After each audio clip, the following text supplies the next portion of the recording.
Welcome back to another episode of Making Money with Woodworking and Smalls That Sell, a series that is all about breaking down what's hot and trending in the big box stores so that we can put our twist to it and create something of our own. So for this episode, I'm going to be doing something that's a bit different. I ran into a build that I thought was really cool, but after looking at it, I'm thinking this is going to be pretty hard to just explain how they do it. So I decided that since some things are a lot easier to actually show people how they do it rather than explain how they do it, then I'll just do that.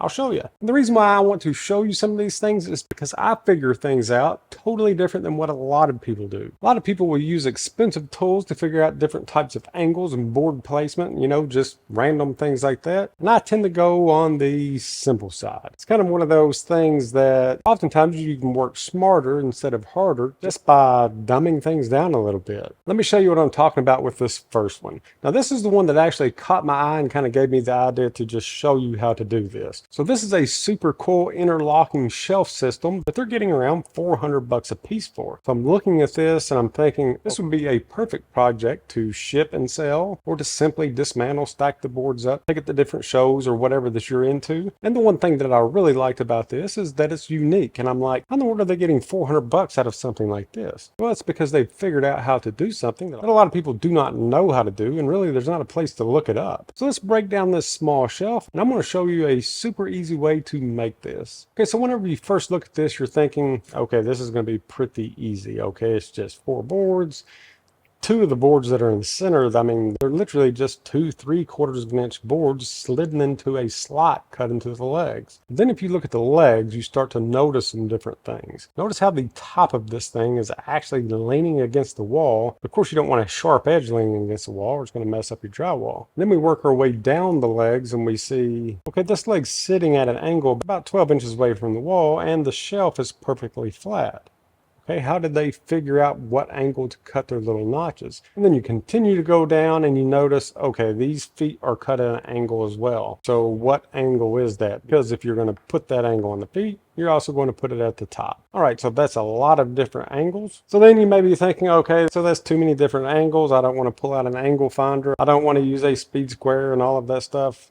Let me show you how to do this just using a tabletop. All right, so the first thing that I'm going to do to try to figure out these different angles is just get a piece of material that I'm going to use for my legs. It looks like that these legs may be 6 inches wide, maybe 8 inches wide, 3/4 inch stock. I'm just going to use a 1x6 here. And also these legs are 30 inches long. So we'll go ahead and try to replicate these legs. So there's one measurement that we need to try to estimate right off the bat. And that's this long acute angle that's going against the wall. How far in the end of the board do they actually start this cut? I'm going to guess that it's right around 2 inches. So I'm just going to keep that in the back of my mind. And then how far away from the wall do we want the furthest tip of this material? This particular shelf has 12-inch spacing, so let's do that. So the very first thing that I'm going to do is do a little bit of marking on my table here. This is a workbench, okay? So use it as a workbench. Mark on it, draw on it, do whatever that you need to, because it's what it's for. So 12 inches. I'm actually going to be using my workbench as my floor and as my wall. So I'll line everything up that would normally sit against the floor, against the end of my workbench. Then anything that sits against the wall, we'll be using that. So since we want this to stick out 12 inches on our floor, I'm just going to mark 12 inches on my workbench. Then I'm just going to extend my material at an angle, kind of going towards my wall here, out just a little past the end here. Then I'll just clamp this into place. That way I can pivot this without it actually moving. Next, we'll set up our wall end. Okay, so the total height of my leg, I want to be 30 inches. So I'm going to measure from the floor here. I'm going to measure up to a 30-inch mark. Then we'll just shift our board out to 2 inches away from the edge here. So now that we have this into place, we're just going to trace where the wood overlaps our table on the end and the side. So starting here on the side, I'm just going to trace it out from underneath. And then for our end, we'll do the same. Again, I still have no clue what this angle is, but we're about to find out. While I'm at this 30-inch mark, I'm going to go ahead and bring this around to the opposite side just so I can see it from the saw. And this is what our back looks like. So we have this long edge of our table, but we're only going to be going to our 30-inch mark here. And then the opposite end, whatever this angle is. Then we'll just head to the miter saw and start making some cuts. I'm just lining my blade up with my mark. It's 15 degrees off of center, so that's what it is. Let's make this cut. And with our saw still set at 15 degrees, we'll just slide this down to our 30-inch mark and make that cut. Now the only thing left that we have to cut is this. Okay, so there's a couple of different ways that you can cut that. If you're comfortable cutting this on your miter saw, you just reset this to 0 or 90 degrees and make this cut. I'm going to recommend to not cut it this way, but since I'm here, I'm going to go ahead and demonstrate. And there we have it. Okay, so now I was explaining all of this to you the entire time that I was doing that, and it took no time. So by the time that I actually got out my angle finders, figured all that stuff out, you could easily do the exact same thing just using the edge of your workbench. Right now we have it set up just like this. We now know that this is 15 degrees. 15 degrees at the top. This will set flush against our wall. Now the only thing that we would do is to make a second one of these and then add in our shelves. So how are we going to add in these shelves? We know that it's 15 degrees off center. You can use an angle finder or something like that, but let me show you an even easier way. Okay, I'm going to set this back up against my floor and my wall here. You have to use a little bit of imagination, or a lot of bit of imagination. Don't use too much. People think you're crazy. Let's figure out how far up that we want our notches to go that's actually going to be holding this. Let's say 8 inches from the top and 8 inches from the bottom. I'm just going to mark that out. And while we're at our sides, let's go ahead and add in our extra 3/4 of an inch mark. Make a 3/4 of an inch notch. So now that we have this all lined out, it probably would just be a little bit quicker just with an angle finder just to do the same thing here and here. But let's say that you can't find one. Let's just use a level. Let's start off just by lining it up with my 8-inch mark. Once we find level, make a little mark, move it straight up to our 8 3/4. So we find level, make our second mark. So that is one way to do it. It gives you your 15 degrees. So if you have an angle finder, you actually don't even have to turn it on because we're just repeating this angle that we have at our bottom. So since I already have this one marked, let's move up to our top. We'll just slide it up to our first one, make a mark, and into our 3/4 inch, make a mark. So I know I said earlier that it may actually be easier with a level instead of the angle finder. Well, I didn't know it, but that's not the truth. It was actually a lot easier with the angle finder. But if you do not own one, or you don't know where yours is at, or someone's borrowed it, or however, the point is that you can easily just do it with a level. So we have our 2 notches marked out. The only thing left that we have to mark on this would be the depth, and it can be really whatever that you want. I'm just going to mark mine at about halfway. Now that's all that we have to do is to remove this, and there's a couple of different ways that you can do it. You're making a lot of these and you have a dado stack on your miter saw, set it to 3/4 of an inch, 15-degree angle, and then set this on its edge and use a miter gauge or a sled to make these cuts. If you're only making one of these, just use a jigsaw. Notch these out and you're ready to go. Just for the demonstration, I'm just going to knock these out with a jigsaw real quick and show you what we end up with. Now keep in mind, whenever you're using your jigsaw and you want straight cuts, you can always use a carpenter square, or I like to call them speed squares, as a guide.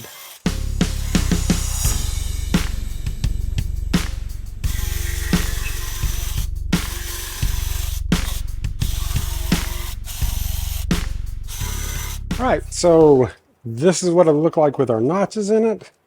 Once you put it at your angle, these notches will be perfectly level. It'll be parallel with the floor. And then let's just say that this is one of our shelves. It'll just slide into place like that. Of course, you're going to have 2 of these to actually hold it. And whenever you install these shelves, we'll kind of lock all these parts into place. Now, personally, if it were me, I'd go ahead and put a backboard in between my 2 legs. That way that I could adjust my shelves around into different configurations. That part's completely up to you. This company used a couple of different hardwoods that kind of contrasted each other, and they look really nice. Something like this would also look good painted. Again, it's a pretty cool project, and I just wanted to show you how easily that you could do all of this just by using your workbench.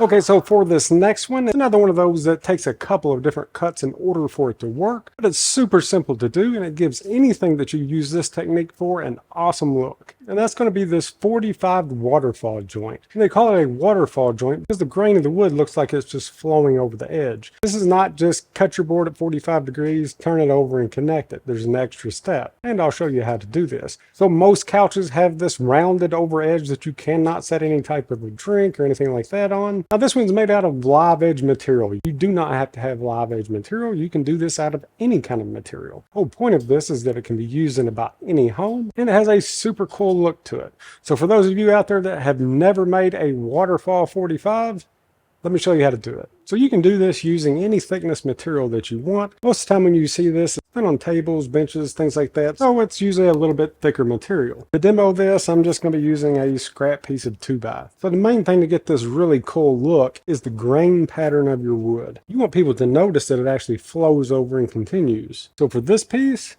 let's make our cut right about here. We're going to start off with just a typical 45-degree cut. If it's small enough, you can do this on a miter saw, but most of the time you're going to be doing this with a circular saw.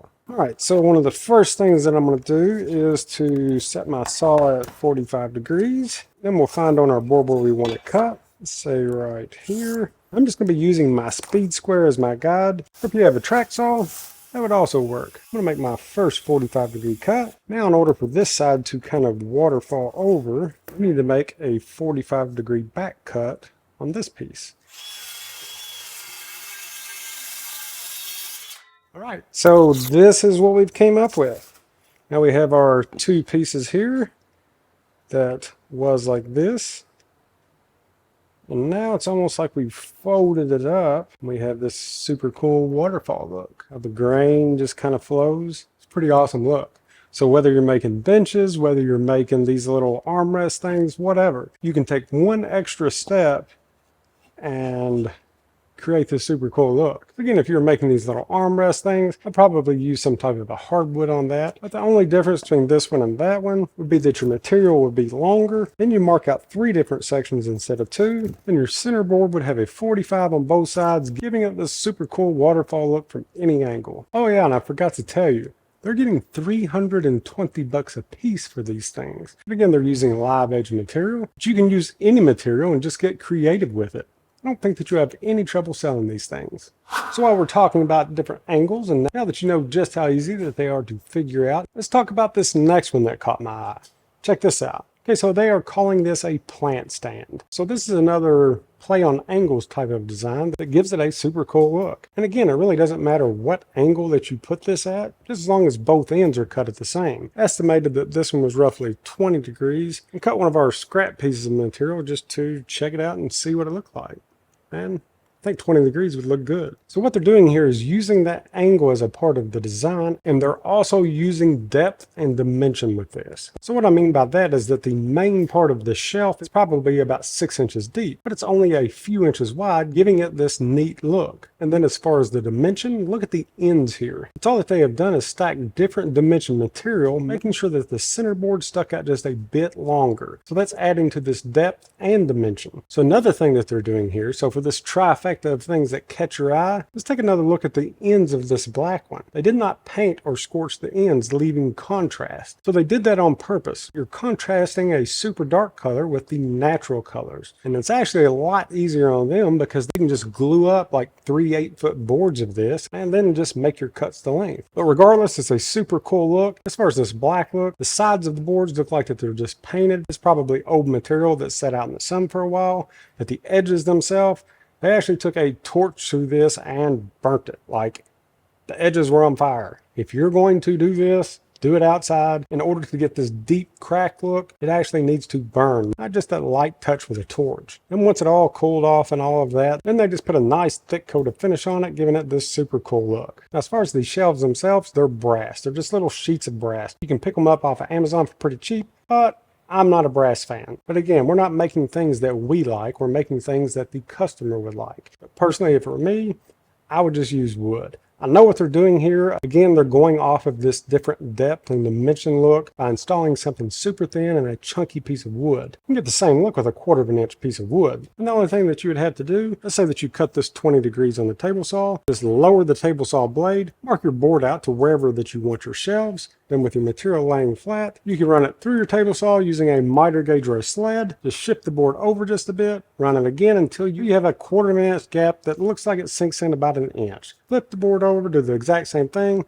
put your material in, and presto. You have this super cool looking shelf system that plays on all kinds of different psychological things in your brain. Now this is designed to look like it's floating. For me, I just put a couple little keyhole inserts in the back and be done. Now they're wanting $249 for theirs. Why? Because it is totally different and because of all of the different things that we talked about. As far as the pricing for something like this, you're not going to get $250 out of this thing, or at least not sell a ton of them at that price. So the best thing to do would just be to make a few, test your market area, and see what you can come up with. All right, so on one of the trending lists, I saw this. Okay, and it kind of brought me back to the kids' picnic table that we had made. The only difference is they're wanting $120 for this one, which is super flimsy, cheap, probably won't last, I don't know, a month. And the current version of this table you can build for right around $20. So let's take what's cool about the stores version, which is the fact that it can be like a covered sand PlayStation for kids, and add it to the one that we already have a full build video for. So why do I like this new idea in the kids' picnic tables? Well, it falls into that category where people will definitely spend extra money on. People are going to spend extra money on their kids and their grandkids. That's absolutely just a proven fact. Look at the toy industry, look at how many different aisles in a store are just toys. But the really nice thing about this one is it's made for the outdoors. So the fact that it's an item that can be used for a couple of different things and will help to get the kids outside is what's going to help to make these things sell like crazy. So I said that they made their frame the exact same way that I made mine. Really the only difference is the box that they've made that goes in between the two leg assemblies. And I really like this idea for a sandbox where kids can actually sit on the edge, play with the sand, and when they're done, they can put the top back on and actually use it as a picnic table instead of having to leave the sand exposed and it turn into the neighborhood litter box. You know exactly what I mean if you've ever had a sandbox outside. So go ahead and add this box to my current design. And let's say that we're at the point to where we have our two leg assemblies made, our benches are on, and the only thing left to do is to add our top boards. So this is what it would look like overhead with the top on. So just take those three top boards off.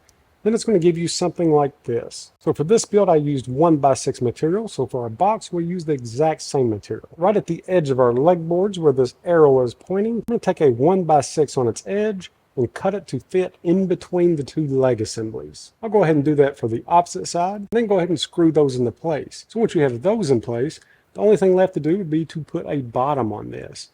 Now you can use anything that you want. They use several slats of whatever they made this thing out of. For me, I just use some fence picket material. And let's say that this is our box part here. I'd actually run it just like they have it, kind of just like this in strips. These little short strips will allow it to hold a lot more weight than if you actually ran these long ways. So you'll get your board screwed onto the bottom, leaving some space for drainage in between. Then you can just measure the inside of your box, pick up a couple of containers that will fit that space, probably 4 or 5 inches deep each, and then you're ready for your top. So for your tabletop, what's going to be a little different than my original design is that all of these are actually going to be attached together. So in the original, I used 1.5 inch material just to kind of make it nice and beefy. But for weight purposes, if you wanted to scale this down a little bit, you could actually use decking boards or 4-inch strips. That, again, this is going to be something that's completely up to you. But regardless of what you decide to use, your tabletop dimensions will need to be somewhere the same as the original. So this one was 16 7/8, so you might as well say 17 inches by 35 3/4 of an inch long. So let's say that you're going to be using 1x6 material. You cut 3 boards that are 35 3/4 of an inch, and then where our screw placement is for this diagram, we're actually going to move that screw placement in 1.5 inches, lay down 2 strips of wood onto our tabletop to connect all 3 of those boards together, and then screw those in. Now these strips can be pretty much anything. They can be 1x2 material or leftover parts from the 1x6. The main goal is just to attach the tabletop boards. So the side with those attached strips will actually be the inside of this tabletop. So just flip that over, set it right between those 2 leg assemblies. Those inside strips are going to keep that tabletop from sliding off. Now, if you wanted to make sure to hold this into place, you could actually put a couple of screws in this, or even just one on one side and just kind of spin it out of the way. Again,